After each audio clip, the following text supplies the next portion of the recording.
Can we go back and do a little bit of your backstory? Tell us a little bit about your childhood and shit, how you grew up. Shit, I grew up in the south side of San Diego. That's like 5 minutes from Tijuana, right there on Palm Avenue. You know, I'm from Palm City, FH. I'm a Sureño. You know what I'm saying? So, shit, just got out the pen. Shit, I live right there, man. I grew up with my grandparents, ran around, you know, went to juvenile hall, hit Campo, hit Barrett, you know, went to CYA. You know, how old when you first went to juvie? Shit, I don't even remember. Wait, like 11, 12, you know what I'm saying? Really, 11, 12? Yeah. So I ran around, did that bullshit, did my whole little juvenile hall career, little YA bullshit, got out, went to the pen, paroled, 2014, I think, from Ironwood. Shout out to the homie Big Cholo. You know, Big Cholo was there with me too. Homie from the city. You know, a lot of homies from the city were there. Shit. Some I can't even say their name because they probably no good, you know what I'm saying? But a lot of homies was there, you know what I'm saying? And then I paroled 2014 Ironwood. That's it. I came home and I just started rapping this shit. At the time, my ex-girlfriend, she was stripping. So she was being a dancer, whatever you want to call that shit. So she was getting money. And I was just kind of on some like, I was just like, she told me, why don't you do something? I said, what do you mean? I ain't doing something. My job is to don't go back to jail. Yeah. And don't get caught slipping, get smoked. You know, that's what I am doing. You know, that's my job. Staying out the way. Yeah. And then she told me like, nah, do something. Don't you want to rap or some shit? And she was writing little bullshit rap. I said, F you. So I started rapping, bro. She funded it.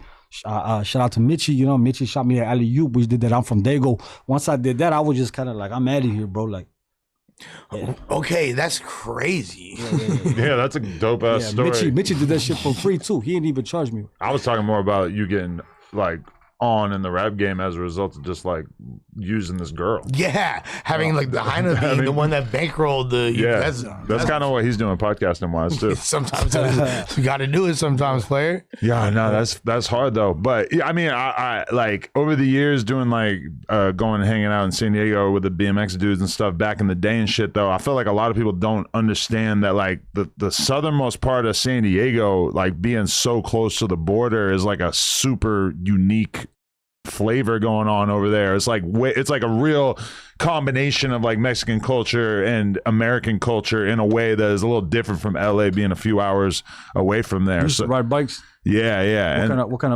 of frame did you have? The last frame that you had, like a bike. What kind of frame? Last frame. Well, right now I have a Colt. Colt's like one of the biggest BMX bikes. Yeah. Is it? Yeah. You a bike rider as well? You know a little bit about that shit? When I was a kid, bro. Okay. I was a kid. I was like 12 years old, sponsored. Yeah? By who? Dirt Bros. Dirt Bros. Shout out to Vic Murphy, the legend. One-footed tabletops. Yes, sir. Yeah. That's hard. I was like on some amateur shit with him and Gary Young. Shout out Gary Young. Gary Young, one of the greatest BMX riders of all time. Ryan Scher, legend. Is this like kind of shocking to hear? Like yeah, actually, I don't think I've ever interviewed a rapper that knew the names of a bunch of legendary BMX riders. That's what I'm saying. I've never seen this happen. I got my VHS sponsor tape. The sponsor tape that I gave to him and shit like that. That's dope. And they did like some amateur shit. I remember I would go to like the Vans Triple Crown shit on Oceanside when they used to have the event on the boardwalk right there. They used to set up the whole ramp shit. Yeah. I used to get the little wristbands that I was able to ride like during recess, during little break time and shit when they weren't, using the course. So you would ride around shit like that. Because people don't know that the BMX culture really kind of came from not from LA so much as like the OC, San Diego, like a little bit more, because like LA is such a city that it's like kind of didn't evolve here as quickly as like down there in San Diego, I think. And even though skateboarding is from like West LA, like Tony Hawk's from Carlsbad, you know what I'm saying, which is close to Dago and all that. So like, I started off riding like street shit, like all kinds of shit with like. That's dope. I would do a rail. Yeah, I could tell, bro. I can show you my sponsor tape. It's VHS, but I could like, I could probably can't do it now. But if I try a couple of times, I could probably tail whip on the floor, like you know what I'm saying. Nice. Like, I could probably get it too already. It's already back under my leg and shit like that. I used to be on that shit, bro, for real. Then I tore my ligament on my leg. For real? I tore my ligament, my ACL on my knee and shit. And that's when I started around with gangbanging. That was like 12, 13 years old and shit like that. But I used to ride with Gary Young. I used to ride with Ryan Scher. I used to have a short bus, the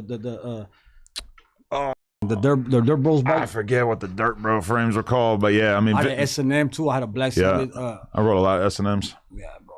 That's legendary.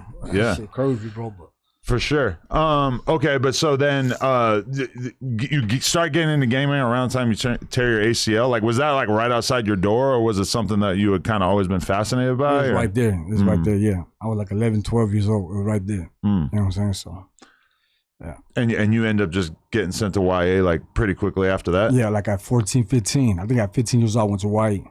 Damn. Right after Camp Barrett, boom, I got 881. Then I went straight to YA like 15 years old. What were the main charges that you had that got you? A lot of assaults, like battery on the staff, you know, the juvenile hall and all that shit. Oh, so you're like catching like additional charges, in-house batteries, and shit like that, you know, in juvenile hall and the camps. You know, the hooders will try to get in and separate it, and then boom, you accidentally hit them or whatever, and then boom, that's extra charge. You know, the whole bullshit. What was like the main thing that you learned when you was at, like, as far as like, did that make you want to be even more activated, or did that kind of make you want to like? I was a kid, bro. I don't fuck. You know what I'm saying? I didn't give a fuck, bro. I was fucking 15, 16 years old. At that time, you don't know shit, bro. You know, you don't know nothing. You just thugging it out, going with the motion and shit like that. You ain't even, you know. Were you always like big for your age and stuff like that? I was always tall, bro. Yeah. It's like, especially like you're particularly tall for homies. You know what I'm saying? Like taller than a lot of fools. Like, if we're being honest, like, so I feel like that made you. Does that make you more of a target? Like with fools that do they want to fight you more? Or are they more intimidated? I don't even know, bro. I don't even know about that shit. That shit's just crazy, but like.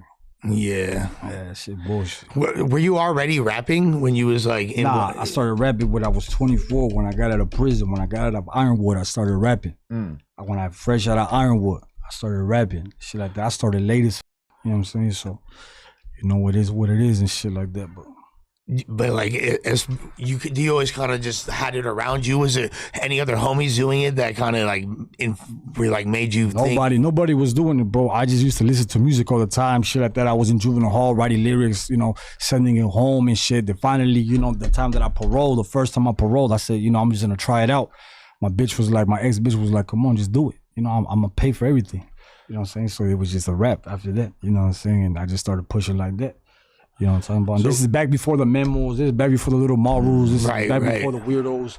This is back before all that shit. This is back before damn near before Instagram. You know what I'm saying? So it was just like you really had to be in the streets and shit like that in order for you to be somebody and shit like that. It wasn't just like you could just pick up the phone and just, hey, you know, we'll pretend to be somebody. You just had to really have some kind of resume, some kind of real background and shit. I think it was like 2021 I first heard you. You like had a series of albums. It was like volume 1, 2, and 3. Yeah. Like Streets is Talking. Yeah, Streets is Talking. That's what it was. Like, and that's when I first became familiar with you. And I was like, okay, because it's kind of a transitional phase for like essay rappers from Dago, is because it's not like the same old school. It's like, okay, he's coming with something a little bit more modern, but still has I feel like homies from Dago are really tapped into the traditional side of things. Like you guys like still use a lot of slang that like from the old school era, and still like do you feel like how do you feel about the fools nowadays that are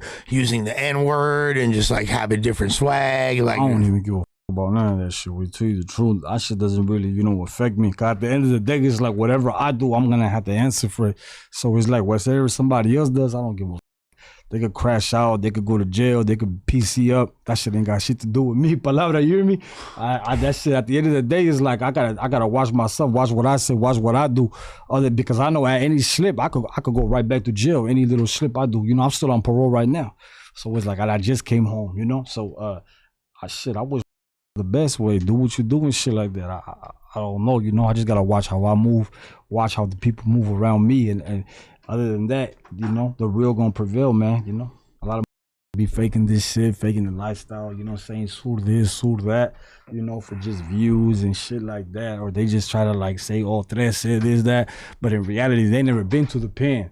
They never walked the yard with the homies. They never been, and you know, in riots in the county jail. They never did none of this shit. You know, they just portraying a lifestyle and shit like that. You know what I'm saying? But at the end of the day, though, it's like when it comes down, time for you to go and face the music, and you go sit down with the homies, they're gonna sniff you out.